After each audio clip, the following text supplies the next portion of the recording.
After over 80 hours in the zone and my painstaking 100% completion of Stalker 2 Heart of Chernobyl, I find myself torn.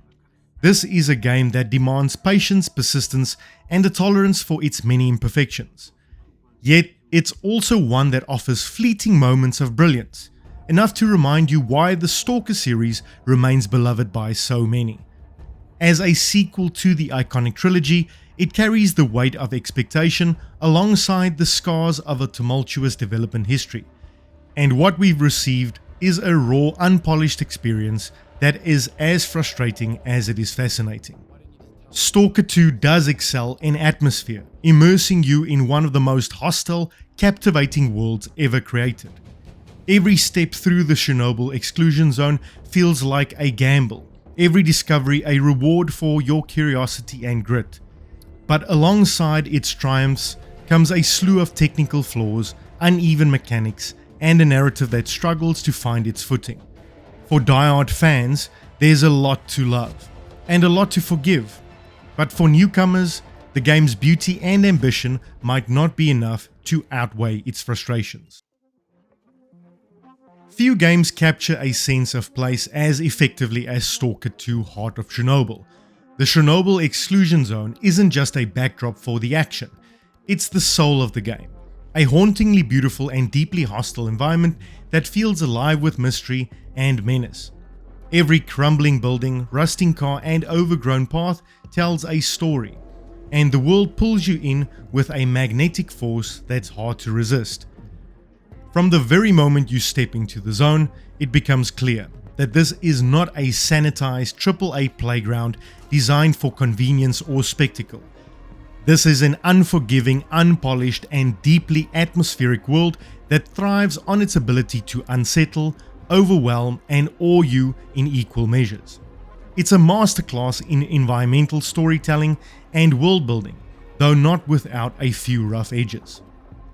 The zone in Stalker 2 feels like a character in itself, enigmatic, dangerous, and unknowable. Every corner of the map is steeped in weight of its history. You might stumble upon an abandoned school, its halls filled with eerie reminders of a bygone age, or an old military checkpoint now overrun by mutants. Its defenses long since crumbled. These locations are never overly explained. Instead, they invite you in to piece together their stories through subtle environmental cues. What's remarkable is how the world rewards curiosity. Hidden caches of supplies, stashes of loot marked by cryptic messages, and long-forgotten journals scattered across the map encourage you to explore every nook and cranny. There's a constant tension between the lure of discovery and the risk of venturing off the beaten path. Every step you take deeper into the zone feels like a calculated gamble, one that might reward you with valuable resources or punish you with death at the hands of an anomaly or a roving pack of mutants. The sense of mystery is amplified by the game's refusal to hold your hand. There are no glowing map markers or quest trails here. Instead, you're left to navigate the zone using your wits and a map that offers just enough information to guide you without making things easy. It's an approach that might frustrate newcomers, but feels perfectly in line with the game's ethos of survival and self-reliance. One of the most striking features of Stalker 2's world is its dynamic weather system and day-night cycle, both of which have a profound impact on gameplay. A sunny day in the zone might lull you into a false sense of security, only to have the weather change in an instant, plunging you into a torrential downpour or a thick fog that obscures your surroundings and muffles sound. These aren't just visual flourishes, they actively affect how you approach exploration and combat. Storms in particular are a standout. The sky darkens, thunder rolls across the landscape, and rain lashes against the ruins. Visibility plummets and the sound design takes center stage, with every crack of lightning and rustle of leaves adding to its tension. It's an atmospheric tour de force that makes you feel like the zone is actively trying to repel you. The day-night cycle introduces another layer of complexity. At night, the zone becomes an entirely different beast. Darkness envelops everything, forcing you to rely on your flashlight, a tool that offers limited visibility but also makes you a glowing target for enemies. The reduced visibility amps up tension, turning even a simple walk through a familiar area into a nerve-wracking ordeal. It's a system that rewards preparation, as heading out without sufficient supplies or planning can quickly turn fatal. If there is one feature that truly defines the zone, it's the emissions. These deadly bursts of radiation are a signature element of the STALKER series, and in STALKER 2 they are just as terrifying as ever. When an emission begins, the sky turns a sickly shade of red, the ground shakes, and your Geiger counter starts screaming. You have only moments to find shelter before the radiation overtakes you, killing everything in its path. Emissions aren't just a visual spectacle. They're a gameplay mechanic that forces you to think quickly on your feet. They can strike at any time, disrupting your plans and adding an ever-present layer of tension to the game. Will you risk venturing into the wilderness, knowing that an emission could hit at any moment? Or will you stick to areas with known shelter, limiting your opportunities for exploration? It's a constant risk and reward calculation that perfectly encapsulates the game's survival ethos. The aftermath of an emission is just as impactful. Anomalies shift positions, enemies are scattered or killed outright, and the world feels subtly but significantly changed. It's a brilliant mechanic that reinforces the idea that the zone is a living, unpredictable entity. Anomalies are another hallmark of the STALKER series, and they return in STALKER 2 with even greater variety and visual flair. These strange phenomena defy the laws of physics, creating zones of danger that can kill you in an instant if you're not careful. Each anomaly type has its own behavior, requiring you to observe and adapt to survive. Navigating an anomaly field is a tense and tactile experience. You'll toss bolts to detect invisible dangers, listening for the telltale hum or crackle that signals their presence. It's a simple mechanic, but it never stops being effective, especially when you're navigating a field under pressure from pursuing enemies or dwindling resources. What makes anomalies so compelling is their dual nature. They're not just obstacles, they're opportunities. Many anomalies hide valuable artifacts, rare items that can grant powerful bonuses but are incredibly dangerous to retrieve. The process of scouting, planning, and executing an artifact recovery is one of the most rewarding gameplay loops, blending tension, strategy, and risk. For all of its strengths, the world of STALKER 2 is not without flaws. Technical issues frequently rear their heads, breaking the immersion that the game works so hard to build. Texture pop-ins are common, particularly when moving between interiors and exteriors. Lightning glitches can create jarring transitions, and objects in the distance sometimes fail to load properly, leaving parts of the zone looking unfinished. These issues are further compounded by occasional performance hiccups, such as frame rate drops in densely populated areas or during complex weather effects.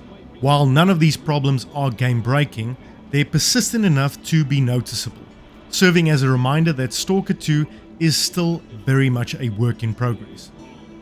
Despite its technical shortcomings, the world of STALKER 2 is an unforgettable achievement. It's a place that feels alive with danger, mystery, and beauty, a world that demands respect and rewards curiosity. Every journey into the zone feels like a personal story, shaped by your decisions, your triumphs, and your failures. The setting of STALKER 2 isn't just a backdrop for the gameplay, it is the gameplay. It's the sense of dread as you approach an abandoned village, the thrill of discovering a hidden artifact, and the relief of reaching safety after a harrowing journey. It's a masterpiece of atmosphere that lingers with you long after you've turned off the game, a reminder of what makes the STALKER series so unique. For all of its flaws, the zone remains one of the most compelling video game worlds ever created, and even in its roughest moments, it's a place you'll want to return to again and again. The STALKER franchise has always thrived on mystery and existential dread. STALKER 2 Heart of Chernobyl stays true to these roots, offering a narrative that mirrors the harsh and enigmatic nature of the zone itself. On paper, the game's main plot is a compelling hook. A veteran stalker named Skiff is drawn back into the exclusion zone in search of a powerful artifact that could rewrite the laws of reality. And this is, in fact, an intriguing premise, blending personal stakes with a broader commentary on humanity's unquenchable thirst for control. In execution, however, the story does struggle to gain momentum, bogged down by uneven pacing, vague direction, and a lack of character depth. The opening hours of Stalker 2 feels less like an invitation into a mysterious world and more like being pushed off the deep end without a life preserver. From the outset, the game offers minimal context for Skiff's journey, relying on cryptic dialogue and fragmented cutscenes to set the stage. And this approach could have worked if the game built intrigue quickly, but instead it leaves players floundering. Objectives are vague, tutorials are non-existent, and the game's brutal difficulty ensures that your first steps into the zone are filled with more frustration than fascination.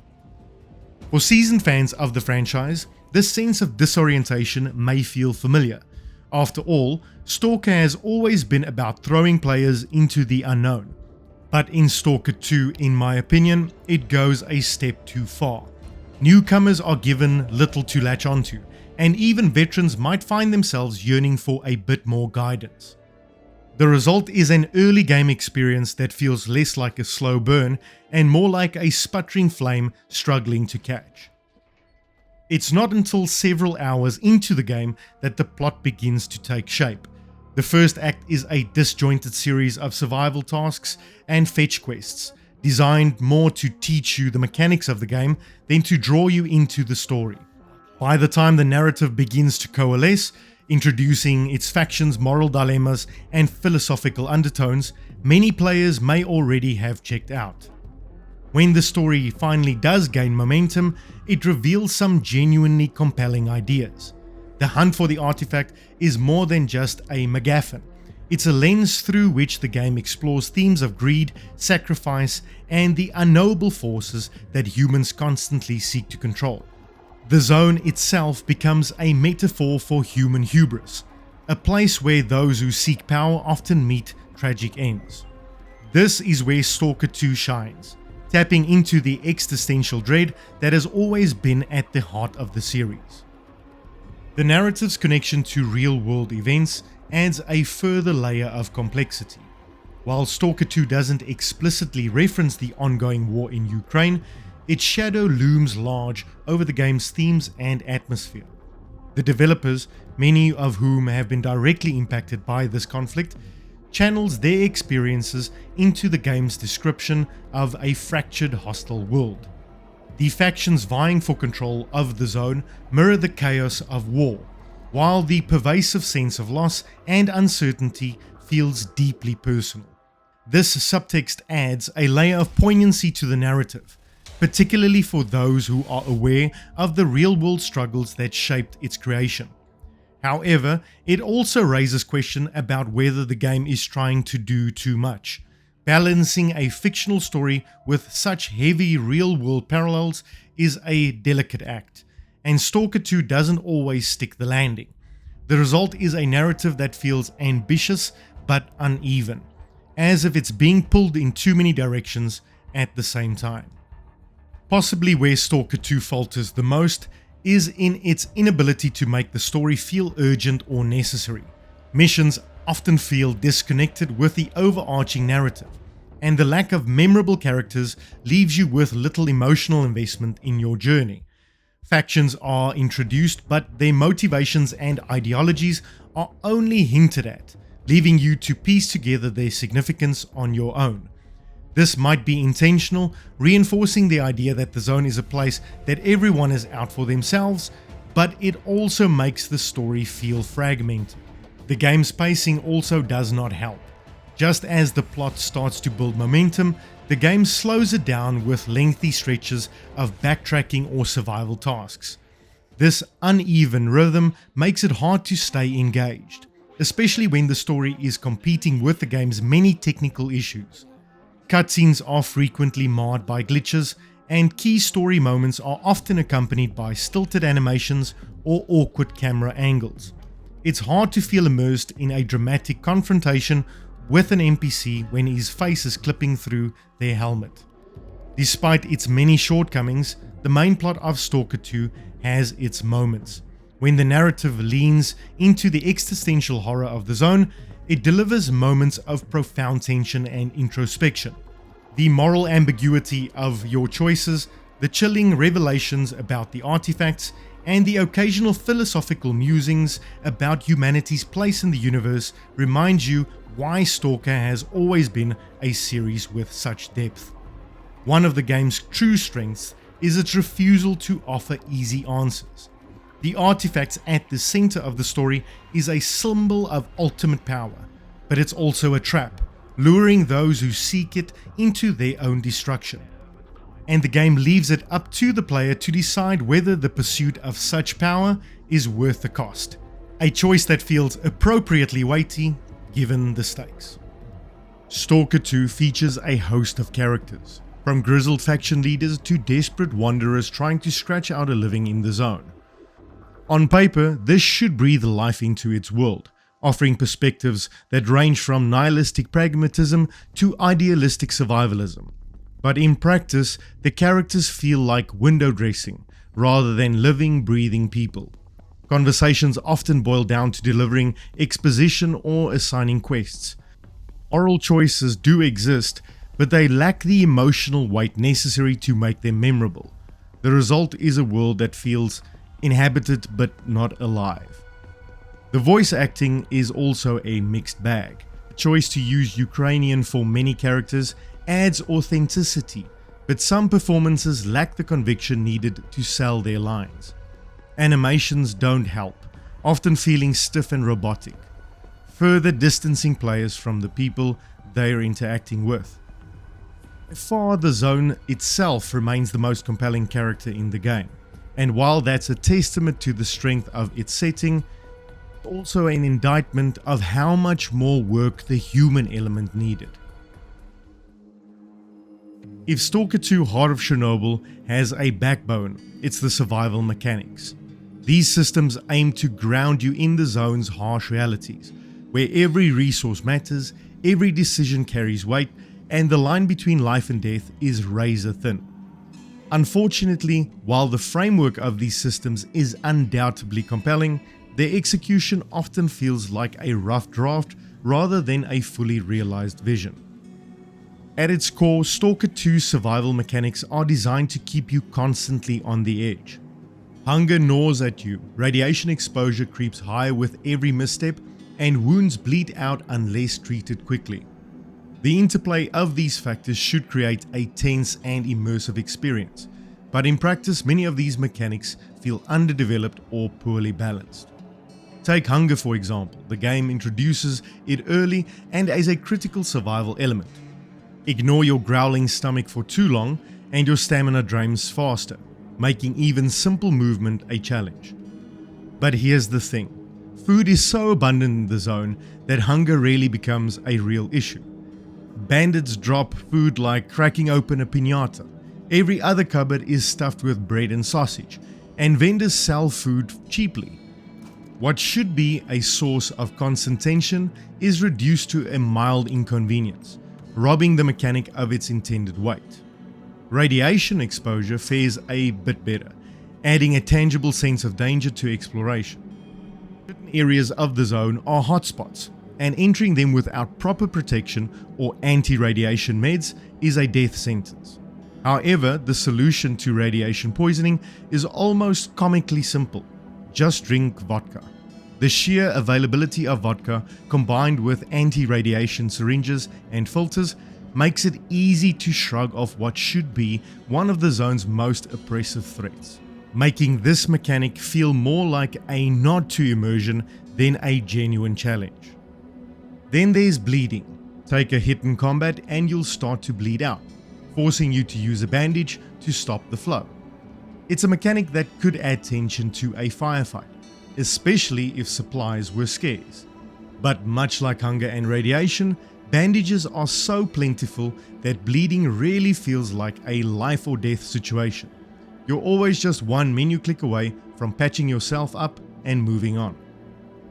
If there's one of the survival mechanics that does leave some lasting impression, it's the encumbrance system, but it's not in a good way.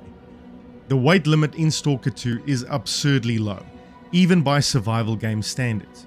Carrying just 2 weapons, some ammo and a handful of supplies is often enough to put you dangerously close to the weight cap. Pick up a new piece of armor or a couple of extra magazines and you're immediately overcumbered. And once you're over that limit, the game punishes you in every conceivable way. Your stamina drains rapidly, your movement slows to a crawl, and jumping becomes an exhausting ordeal. And remember, STALKER 2 has no fast travel system, so if you're far away from your stash or a vendor, your only option is to trudge painfully back to safety, hoping you don't encounter enemies along the way. This might sound like a great way to enforce careful planning and resource management, and in theory it is, but in practice it feels punitive and frustrating. The low weight limit often forces you to make choices that feel less like strategic decisions and more like arbitrary sacrifices.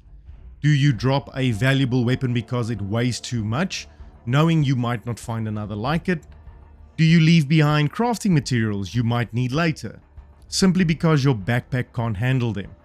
They aren't decisions born from a clever game design. These are the results of a system that feels needlessly restrictive. One area where the survival mechanics show promise is in the weapon maintenance. Guns in STALKER 2 degrade over time, becoming less reliable as their condition worsens. A poorly maintained weapon might jam in the middle of a firefight, forcing you to scramble for cover while you unjam it or switch to a backup. This mechanic adds a layer of realism and tension to combat. You can't just hoard weapons and ammo without considering their condition, and every shot you fire brings your gear one step closer to failure. To keep your arsenal in top shape, you'll need to find repair kits, visit vendors, or craft your own maintenance tools. However, the system isn't without its flaws. Repair kits and crafting materials are relatively easy to come by, meaning you're rarely in a position where weapon degradation becomes a serious concern. Additionally, the encumbrance system often discourages you from carrying multiple weapons, limiting your options in combat. It's a shame because the weapon maintenance mechanic could be a standout feature if it were better integrated into the game's broader survival systems.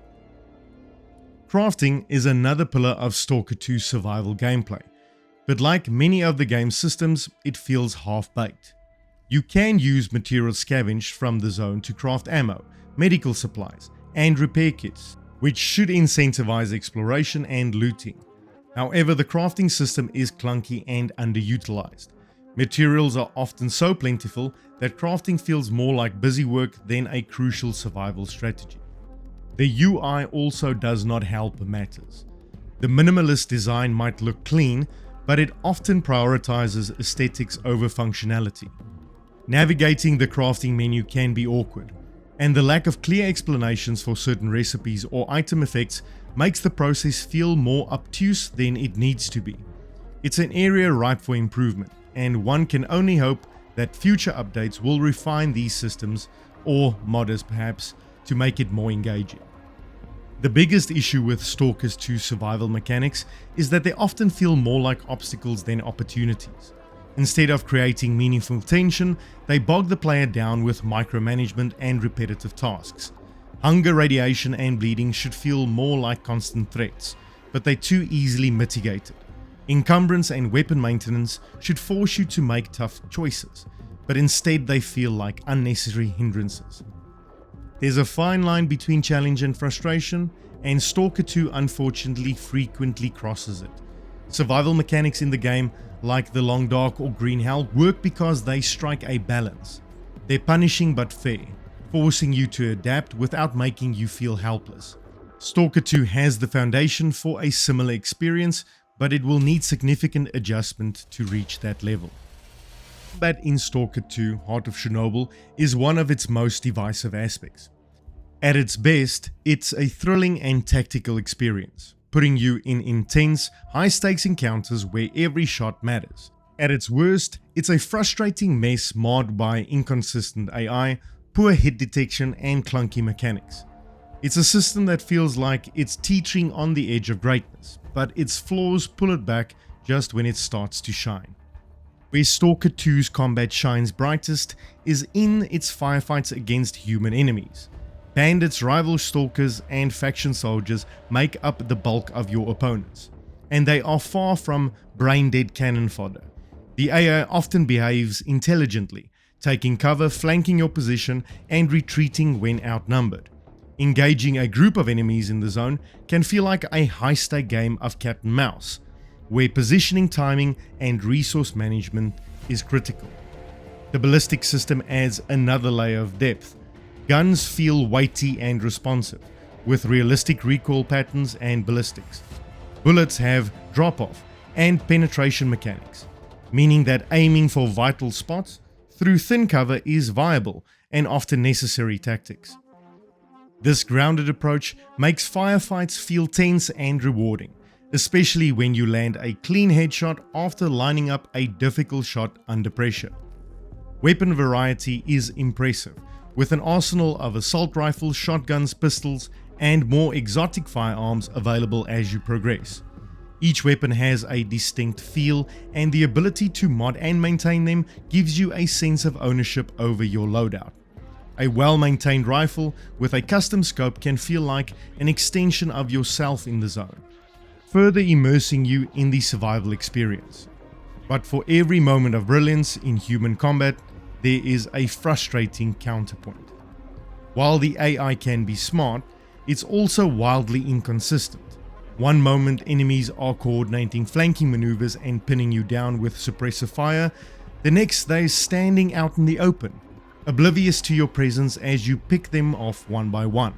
This inconsistency makes it feel difficult to trust the AI, undermining the tension that the game works so hard to build.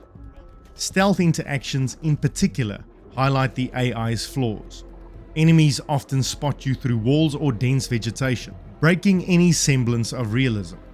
Conversely, there are times when you can practically walk right up to them without being noticed, even in broad daylight. This erratic behavior turns what should be a viable approach into an exercise of frustration, forcing players to rely on direct combat even when stealth should make more sense. While human enemies provide a tactical challenge, mutant enemies are far more one note. Mutants are a staple of the Stalker series, but in Stalker 2 they feel underwhelming in both design and execution. Most mutant types share similar attack patterns, mainly charging right up to you, relying on brute force rather than any sort of cunning strategy. Initially, these encounters can feel tense, especially when you're low on ammo or caught off guard, but over time the lack of variety becomes glaring. Whether it's a pack of mutant dogs, a swarm of oversized rats, or a lumbering humanoid beast, the strategy for dealing with them really changes. Switch to a shotgun, aim for the head, and hope they don't overwhelm you. The game introduces some more unique mutants, like invisible stalkers or creatures that can knock you to the ground. These enemies are genuinely terrifying the first few encounters. However, their novelty wears thin as they are recycled throughout the game. By the 10th or 20th encounter, the fear is replaced by annoyance, especially in tight indoor spaces where dodging their attacks becomes an exercise in frustration. Stalker 2: Heart of Chernobyl is an ambitious, deeply atmospheric game that captures the essence of its predecessors. Its world is hauntingly beautiful, its combat is intense, and its emergent gameplay moments are unparalleled. But it's also a game riddled with technical issues, uneven storytelling, and frustrating mechanics. So is it worth your time and money right now? I would say for hardcore fans of the series, the answer might be yes, if you're willing to endure its many flaws. For everyone else, it's probably best to wait. Patches, updates, and perhaps even a few mods will likely transform Stalker 2 into the masterpiece it strives to be. Zone calls out for us, but answering that call today comes with significant caveats. When the time comes, Stalker 2 may well join the ranks of its predecessors as a seminal survival RPG. Until then, patience is your best ally. Thank you so much for watching. Please remember to like and subscribe, and until I see you again, stay nerdy.